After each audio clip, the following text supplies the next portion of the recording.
Welcome to the chunk on stacking. What is stacking? Stacking is an idea where we train several base models, so-called level 0 models, and use them to build meta features. We build the meta features from their prediction and then use a level 1 model trained on these meta features to actually make the final prediction. This is also called stack generalization, and you can see a depiction on the right-hand side.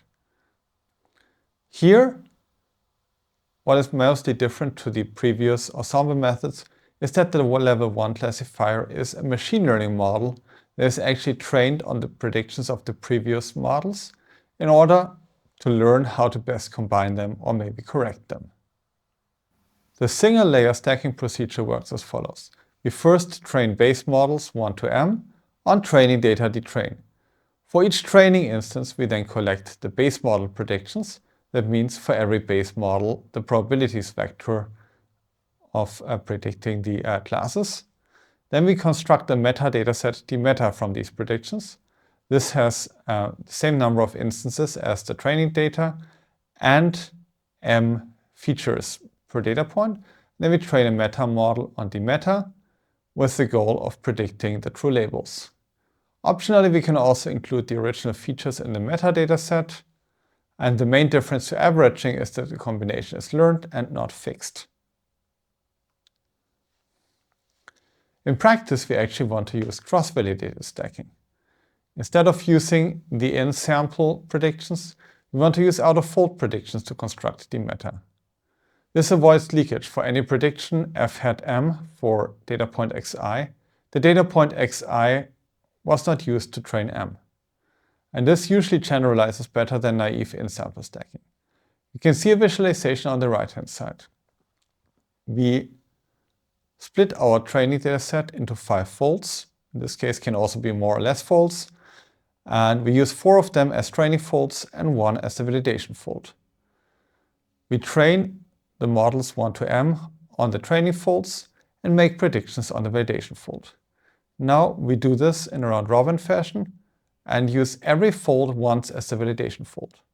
Afterwards, we concatenate these predictions to obtain a matrix that has m entries for the m different models and as many points as the training dataset contains.